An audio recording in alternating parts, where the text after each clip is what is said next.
दोस्तों मान लीजिए आपके पास ढेर सारी फाइलें हैं, लगभग 50 से 100 फाइलें हैं और आपको सभी फाइलों को रीनेम करना है, तो आप कैसे करोगे? या फिर आपके पास ढेर सारे इमेजेस है जिनको आपको कॉम्प्रेस करना है, तो भी आप उसको कैसे करोगे? या फिर आपके पास कोई इमेज पड़ा हुआ है जिसके अंदर कुछ नोट्स है और ये आपके लिए काफ़ी इंपॉर्टेंट नोट्स है और आप इस नोट्स को टेक्स्ट फॉर्मेट में लिखना चाहते हो सकता है वर्ड में लिखना चाहते हो, नोटपैड में लिखना चाहते हो, लेकिन इमेज से टेक्स्ट में कैसे लिखेंगे? अगर आप उसको मैनुअली करोगे तो काफ़ी ज़्यादा टाइम वेस्ट हो जाएगा। तो इन्हीं सारी प्रॉब्लम का सॉल्यूशन लेके आया हूँ मैं आपके लिए इस वीडियो में, जिसमें हम माइक्रोसॉफ्ट के बहुत ही ज़बरदस्त टूल के बारे में सीखने वाले हैं। ये है पावर टॉय। जैसा कि इसके नाम में ही पावर, ये काफ़ी पावरफुल टूल है। इसकी मदद से हम हमारे सिस्टम में ढेर सारे काम को काफ़ी आसानी से कर सकते हैं। वैसे तो इसके ढेर सारे फीचर है, लेकिन आज के इस वीडियो में आपको सिर्फ 5 जो सबसे इसके पावरफुल फीचर्स है उसको एक्सप्लेन करने वाला हूँ, जिसमें आपको कोई कलर पिक करना हो या कोई इमेज को रिसाइज करना हो या फिर फाइल रीनेम करना हो। ऐसे ढेर सारे जो टास्क होते हैं जो हमें रेगुलर बेसिस पे आते रहते हैं, उनको हम क्विकली कैसे कर सकते हैं। तो आज के वीडियो में हम इसी पावर टॉय टूल के बारे में सीखने वाले हैं। मैं रामजोहन शर्मा। तो चलिए देखते हैं आगे का वीडियो। तो दोस्तों जैसे कि मैंने आपको इंट्रो में बताया, आज के वीडियो में हम पावर टॉयज़ के कुछ ज़बरदस्त फीचर्स को देखने वाले हैं। लेकिन सबसे पहले हम देखते हैं कि पावर टॉयज़ को हम अपने पीसी या लैपटॉप में इंस्टॉल कैसे करते हैं। तो सबसे पहले आपको क्या करना है, आपके कंप्यूटर में जो विंडोज़ का बटन है इस पर क्लिक करना है। सिंपली यहाँ पे क्लिक करने के बाद आपको क्या करना है, यहाँ पे सर्च फॉर ऐप्स में स्टोर्स को सर्च करना है। तो यहाँ पे स्टोर सर्च करने के बाद आपके सामने माइक्रोसॉफ्ट स्टोर का ऑप्शन आ जाएगा। आपको सिंपली इस पर ओपन कर लेना है क्लिक करके। तो यहाँ पे मैं सिंपली सर्च करूँगा पावर टॉयज़ और मैं यहाँ पे सर्च करूँगा, एंटर प्रेस कर दूँगा बेसिकली। तो उससे क्या होगा, जो पावर टॉयज़ का जो एप्लीकेशन है वो मेरे सामने आ जाएगा। तो मेरे केस में ये पहले से इंस्टॉल्ड है। अगर आपके केस में इंस्टॉल नहीं होगा तो आपको क्या करना है, सिंपली इस पर क्लिक करना है और उसके बाद यहाँ पे आपको गेट का ऑप्शन आएगा या फिर इंस्टॉल करने का ऑप्शन आएगा, जिस पे क्लिक करके आप इस माइक्रोसॉफ्ट पावर टॉयज़ को इंस्टॉल कर सकते हो आपके सिस्टम में। तो जब भी आप पावर टॉय को इंस्टॉल कर लेते हो तो वो कुछ इस तरह से दिखता है। तो ये बेसिकली पावर टॉय का इंटरफेस है, जहाँ पे आपको लेफ्ट हैंड साइड में यहाँ पे ढेर सारे इसके ऑप्शंस देखने को मिलेंगे, जिनमें से आज हम 5 इसके बेहतरीन जो फीचर्स है उसको कवर करेंगे। तो सबसे पहला फीचर मुझे पसंद है वो है माउस यूटिलिटीज़ का। तो आपको क्या करना है, लेफ्ट हैंड साइड में यहाँ पे माउस यूटिलिटीज़ का ऑप्शन दिख रहा है, इसको मैं फोकस भी कर देता हूँ। माउस यूटिलिटीज़ आपको सिंपली इस पर क्लिक करना है। इस पर क्लिक करने के बाद आपको इसके बारे में थोड़ा बहुत ओवरव्यू देखने मिल जाता है और नीचे यहाँ पे आपको ऑप्शन मिलेगा ओपन सेटिंग का। तो जो ओपन सेटिंग का ऑप्शन है हमको इस पर क्लिक करना है। अब इस पर क्लिक करने के बाद क्या होगा, यहाँ पे इसके जो ऑप्शन है यहाँ पे ओपन हो जाते हैं। तो इसमें जो पहला ऑप्शन है वो है फाइंड माय माउस का। तो बेसिकली क्या करता है, एक फोकस क्रिएट करता है आपके जो कर्सर होता है माउस का उसकी तरफ। तो अगर मैं कंट्रोल को 2 बार प्रेस करूंगा तो कुछ इस तरीके से फोकस जनरेट होता है। तो ये बेसिकली हो रहा है मेरा माउस यूटिलिटीज़ का जो फीचर है फाइंड माय माउस, इसकी वजह से हो रहा है।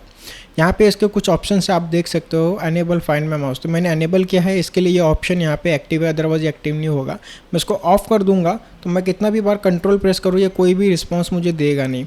आपको ध्यान देना है कि यहाँ पे ये लेफ्ट कंट्रोल को 2 बार प्रेस करने बोल रहा है। तो अगर आपको फाइंड माय माउस इस फीचर का यूज़ करना है तो आपको कीबोर्ड के लेफ्ट बटन का कंट्रोल को 2 बार प्रेस करना है। तो इस तरीके से फोकस जनरेट हो जाता है। तो मान लीजिए आप कोई प्रेजेंटेशन दे रहे हो या कोई वीडियो वगैरह क्रिएट कर रहे हो, जैसे मैं क्रिएट कर रहा हूँ, इस तरह आपको कोई पर्टिकुलर पॉइंट हाईलाइट करना है, कोई पर्टिकुलर प्लेस हाईलाइट करना है, कंट्रोल को 2 बार प्रेस करके वहाँ पे इस तरह से फोकस क्रिएट करके लोगों का अटेंशन वहाँ पे लेके जा सकते हो। उसके बाद यहाँ पे आपको ऑप्शन देखने मिलता है एक्टिवेशन मोड का। तो एक्टिवेशन मोड में यहाँ पे क्या है, प्रेस लेफ्ट कंट्रोल ट्वाइस। तो बेसिकली ये बोल रहा है कि जो लेफ्ट कंट्रोल है उसको 2 बार प्रेस करना है, जिसके बाद आपका ये ऑप्शन जो है एक्टिव हो जाएगा। अब इसके यहाँ पे आपको ड्रॉप डाउन मिल रहा है। तो यहाँ पे दूसरा ऑप्शन है शेक माउस। तो इसमें क्या होता है, अगर आपने ये ऑप्शन सेलेक्ट किया हो तो आपको माउस को 2 बार ऐसे शेक करना है। तो 2-3 बार शेक करेंगे तो ये इस तरह का जो ये फोकस है ये एक्टिव हो जाता है और वापस क्लिक करते ही वो चला जाता है। तो मैं आपको सजेस्ट करूँगा कि आप कंट्रोल का ही यूज़ करिए, क्योंकि क्या होता है कि कभी कभी हम माउस से काम कर रहे हो, सडनली वो बीच में एक्टिव हो जाता है, तो कभी कभी हेडेक वाला काम हो जाता है। तो लेफ्ट कंट्रोल का क्या है, आपको मैनुअली 2 बार कंट्रोल को प्रेस करना है, जिसके बाद आपका ये फोकस एक्टिवेट हो जाएगा। अब अगला है माउस हाइलाइटर। तो जैसा आपने देखा मैं कहीं पे भी क्लिक कर रहा हूँ तो मेरे लेफ़्ट क्लिक पे येलो एक सर्कल ड्रॉ हो रहा है मेरे कर्सर के आसपास और राइट क्लिक पे वहाँ पे ब्लू सर्कल ड्रॉ हो रहा है। तो यहाँ पे मैं राइट क्लिक कर रहा हूँ और अब मैं ये लेफ़्ट क्लिक कर रहा हूँ। तो यहाँ पे आप देख सकते हो कि यहाँ पे भी मैंने इसको अनेबल करके रखा हुआ है और इसकी शॉर्टकट की यहाँ पे इसने दी है विंडोज शिफ्ट एच। तो जैसा मैंने बोला आपके केस में अलग हो सकता है या फिर आप इसको मैनुअली यहाँ से चेंज वगैरह भी कर सकते हो। तो अगर आपको चेंज वगैरह करना है तो आप आसानी से यहाँ पे शॉर्टकट की को रीसेट कर सकते हो, चेंज कर सकते हो, कुछ भी कर सकते हो। तो फिलहाल मैं चेंज नहीं करना चाहता तो मैं इसको कैंसिल कर दूँगा। अब अपीयरेंस एंड बिहेवियर में इसकी सेटिंग होती है, जहाँ पे जाके आप जो कर्सर का कलर वगैरह वो चेंज कर सकते हो। जैसे मेरे लेफ्ट क्लिक करने पे क्या हो रहा है, येलो कलर आ रहा है, तो मैं इसको रेड भी कर सकता हूँ। तो अगर मैं आप क्लिक करूँ तो ये रेड कलर होएगा, लेकिन मैं फ़िलहाल येलो ही रहने देता हूँ क्योंकि येलो थोड़ा ठीक लग रहा है मुझे। और ये राइट क्लिक पे आप चाहे तो कलर को चेंज कर सकते हो। अगर मैं स्काई ब्लू करना चाहूँ, थोड़ा लाइट करना चाहूँ, तो इस तरीके से मैं कलर वगैरह चेंज कर सकता हूँ।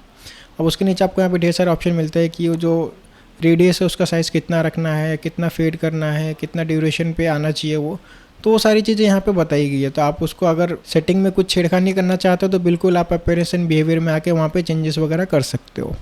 उसके बाद अगला ऑप्शन है माउस जंप का। तो माउस जंप पे बेसिकली क्या होता है कि अगर यहाँ पे मैं आपको दिखा देता हूँ, यहाँ पे विंडोज शिफ्ट डी शॉर्टकट की है। तो अगर मैं विंडोज शिफ्ट डी प्रेस करता हूँ तो बेसिकली जो हमारा एक्टिव विंडो है उसका एक छोटा सा एक पॉपअप आ जाता है। अब उसमें जहाँ पे भी मैं क्लिक करूँगा ये जो मेरा माउस का कर्सर वहाँ लेके जाएगा। जैसे मैं ये पॉइंट कॉर्नर पर क्लिक कर रहा हूँ, ओके, जैसे मैं यहाँ पे क्लिक करता हूँ तो ये मेरे कर्सर को देखिए कहाँ लेके गया, वो पर्टिकुलर प्लेस पे लेके गया। तो मान लीजिए आपके पास कोई बड़ी स्क्रीन है और आप मल्टीपल टास्क कर रहे हो तो उसमें आप इस तरह के शॉर्टकट की का यूज़ कर सकते हो।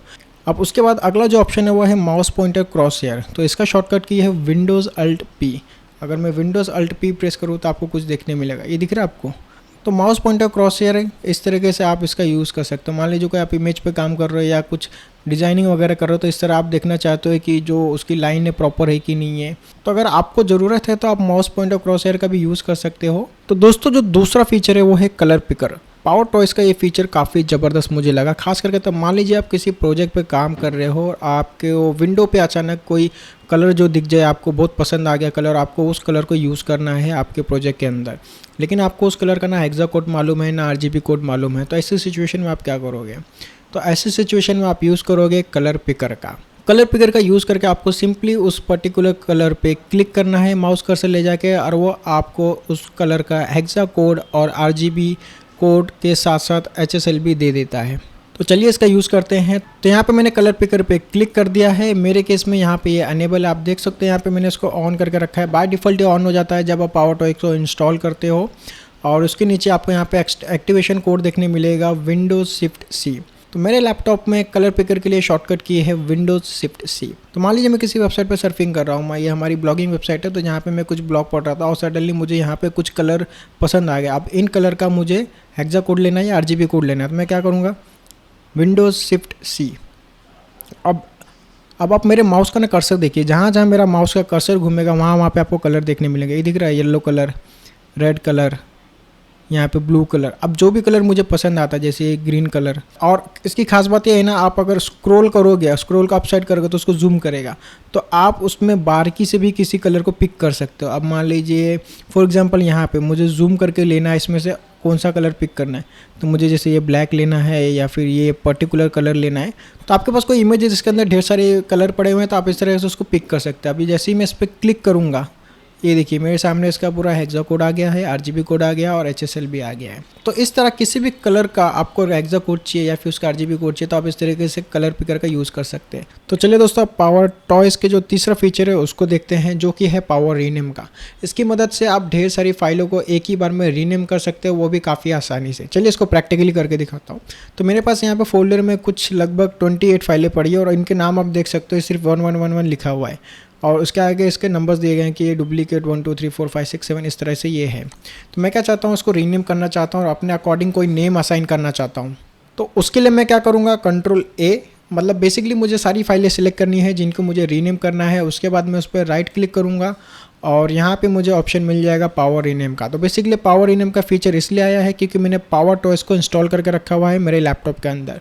तो आपको भी अगर इस पावर रीनेम के ऑप्शन को यूज़ करना है तो आपको सबसे पहले पावर टॉयज़ को इंस्टॉल करना है और आपको उसमें देखना है कि पावर रीनेम का जो ऑप्शन है वो अनेबल है या नहीं है।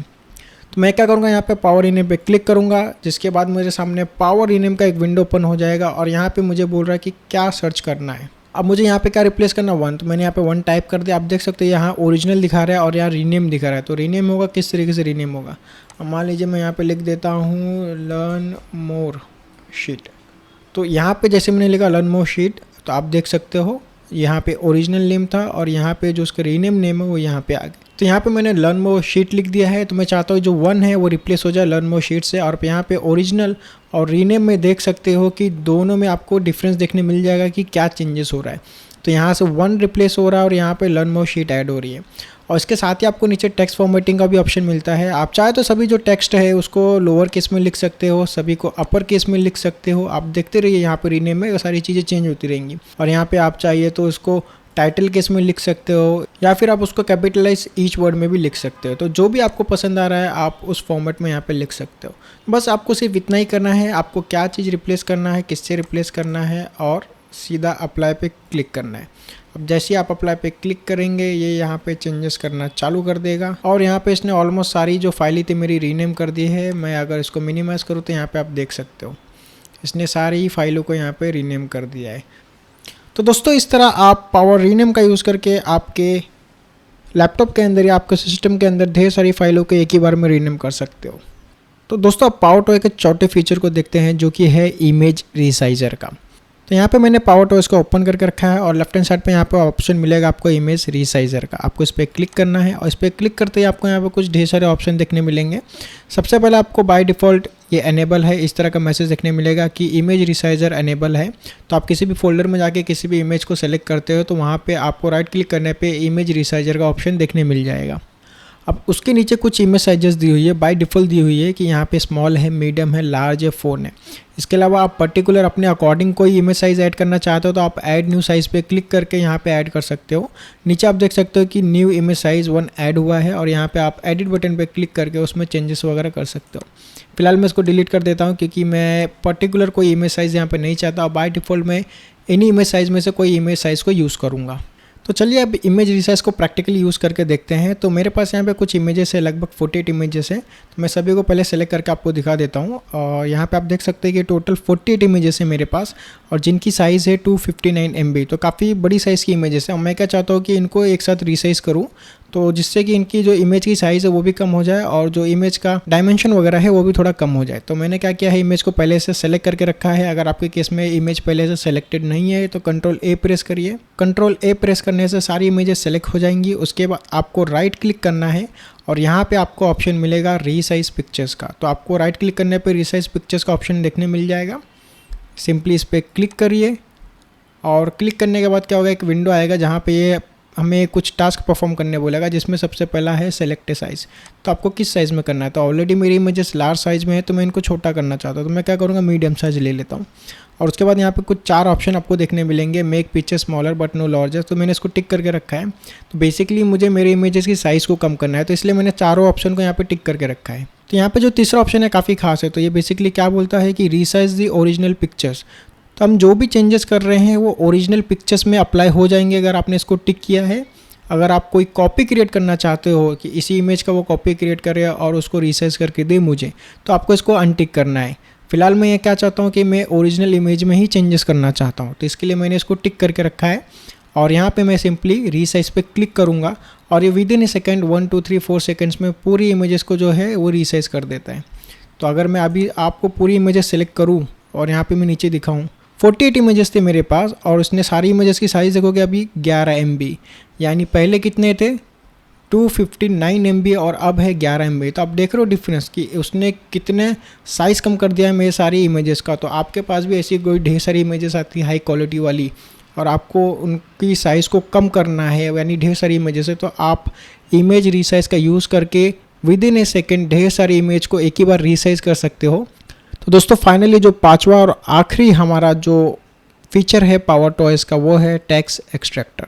ये मुझे पर्सनली बहुत ज़्यादा पसंद है क्योंकि ये क्या करता है, किसी भी इमेज से किसी भी टेक्स्ट को आसानी से निकाल देता है। तो टेक्स्ट एक्सट्रैक्टर का यूज़ करने के लिए आपको क्या करना है, आपको पावर टॉयज़ के अंदर आ जाना है और लेफ्ट हैंड साइड में सबसे पहले हम टेक्स्ट एक्सट्रैक्टर पे क्लिक करेंगे, जिसके बाद टेक्स्ट एक्सट्रैक्टर के जितने भी ऑप्शन है हमारे सामने ओपन हो जाएंगे। बाय डिफ़ॉल्ट वो अनेबल हो ही जाता है। अगर बाय चांस अनेबल नहीं है तो आपको सबसे पहले उसको अनेबल करना है और देन आपको उसकी शॉर्टकट की को याद रखना है। यहाँ पे शॉर्टकट की है विंडोज़ शिफ्ट टी। तो अगर मुझे किसी इमेज से कोई टेक्स्ट एक्सट्रैक्ट करना है तो उसके लिए मैं क्या करूँगा, विंडोज शिफ्ट टी इस शॉर्टकट की का यूज़ करूँगा और पर्टिकुलर एरिया को सेलेक्ट करूँगा जहाँ पे टेक्स्ट है जो मुझे मेरे डेटा में ऐड करना है या फिर जहाँ पे भी मैं पेस्ट करना चाहूँ वहाँ पे पेस्ट कर सकता हूँ। चलिए इसको प्रैक्टिकली करके देखते हैं। तो मैंने यहाँ अनप्लस वेबसाइट पर ना कुछ कंटेंट रिलेटेड कोड्स निकाल के रखे। अब इसमें से कोई कंटेंट मुझे पसंद आ जाता है, मान लीजिए जैसे ये हो गया रिमेंबर वाई यू स्टार्टेड, तो मैं इस पर क्लिक करता हूँ। अब यहाँ पे जो कंटेंट लिखा हुआ है इमेज के अंदर इसको मुझे निकालना है, यानी इसको एक्सट्रैक्ट करना है। तो मैं क्या करूँगा, विंडोज शिफ्ट टी। तो विंडोज़ शिफ्ट टी प्रेस करने के बाद मुझे सिर्फ पर्टिकुलर एरिया को सिलेक्ट करना है ड्रैग करके माउस से, जहाँ से मुझे टेक्स्ट को एक्सट्रैक्ट करना है। तो मेरा टेक्स्ट इमेज के अंदर यहाँ पे है, मैं सिंपली इस एरिया को सिलेक्ट करके छोड़ दूंगा। अब ये जो कंटेंट है रिमेंबर व्हाई यू स्टार्टेड, ये कंटेंट मेरे क्लिपबोर्ड में कॉपी हो चुका है। अब मैं इसको नोटपैड में जाके यहाँ पे सिंपली कंट्रोल वी प्रेस करना है, जिससे वो जो कंटेंट यहाँ पे आ जाएगा। आप देख सकते हैं रिमेंबर व्हाई यू स्टार्टेड। अब चलिए इसी तरह ना एक ब्लॉग मैंने लिखा था और यहाँ पे ना कुछ डेटा है ये इमेज में, तो बेसिकली एक्सेल का एक स्क्रीनशॉट है। अब मैं चाहता हूँ ये डेटा को मैं निकालूँ। तो मान लीजिए आपको भी इस तरह का कोई इमेज मिल जाता है जिसके अंदर कुछ डेटा है और आपको उस डेटा को निकाल के उस पर प्रैक्टिस वगैरह करना है, तो आप कैसे करोगे? तो मैंने क्या किया, इस इमेज को राइट क्लिक करके यहाँ पे न्यू विंडो में ओपन कर लिया है। अभी मेरे सामने ओपन हो गया है। मैं क्या करूँगा, विंडोज शिफ्ट टी। अब जितना मुझे डेटा निकालना है उतना एरिया मैं सेलेक्ट कर लूँगा इस तरीके से, और इसको ड्रैग करने के बाद मैं छोड़ दूँगा। अब ये डेटा मुझे एक्सेल में चाहिए, मैं एक्सेल में आऊँगा। मेरे क्लिपबोर्ड में डेटा ऑलरेडी कॉपी हो चुका है। मैं यहाँ पे आकर राइट क्लिक करूँगा और सिंपली पेस्ट पे क्लिक करूँगा, और आप देख सकते हो कि नीचे पूरा डेटा आ चुका है। तो यहाँ पे मेरा डेटा एक्सट्रैक्ट हो चुका है, लेकिन वो एज इट इज़ नहीं आया जैसा कि मेरे इमेज में था। अगर मैं इमेज में देखूँ तो यहाँ पे कुछ टेबल फॉर्मेट में था और वहाँ पे सिर्फ एज ए टेक्स्ट आया है। तो जैसा कि इसका नाम ही है टेक्स्ट एक्सट्रैक्टर, ये सिर्फ टेक्स्ट को एक्सट्रैक्ट करता है, बाकी फॉर्मेटिंग वगैरह वो कुछ नहीं लेगा। उसने यहाँ से सिर्फ टेक्स्ट को एक्सट्रैक्ट किया और मुझे यहाँ पे लाके दे दिया। अगर आप कभी लार्ज डेटा पे काम कर रहे हो, लार्ज कंटेंट पे, तो मैक्सिमम नंबर ऑफ टाइम जो डेटा रहता है उसकी एक्यूरेसी बराबर रहती है, लेकिन कुछ कुछ जो वर्ड होते हैं वो वहाँ पे थोड़े बहुत ऊपर नीचे हो जाते हैं। तो ऐसी सिचुएशन में हमें ध्यान देना, जो भी कंटेंट हम एक्सट्रैक्ट कर रहे हैं उसको एक बार गो थ्रू कर ले, उसको अच्छे से रीड कर ले। तो इस तरह आप टेक्स्ट एक्सट्रैक्टर का भी यूज़ करके किसी भी कंटेंट को निकाल सकते हो किसी भी इमेज से। तो दोस्तों कैसा लगा आपको ये पावर टूल? मुझे तो काफ़ी यूज़फुल और काफ़ी पावरफुल लगा। अगर आपको भी पावरफुल लगा है तो मुझे कमेंट सेक्शन में जरूर बताएं, और इसके कौन से फीचर आपके लिए प्रॉब्लम सॉल्विंग है ये भी मुझे जरूर बताएं। वीडियो पसंद आया तो लाइक करिए, और चैनल पर नया हो तो सब्सक्राइब करिए। वो जो लाल बटन है उसको ग्रे कर दीजिए। मैं मिलता हूँ आपको अगले वीडियो के अंदर, तब तक के लिए बाय बाय।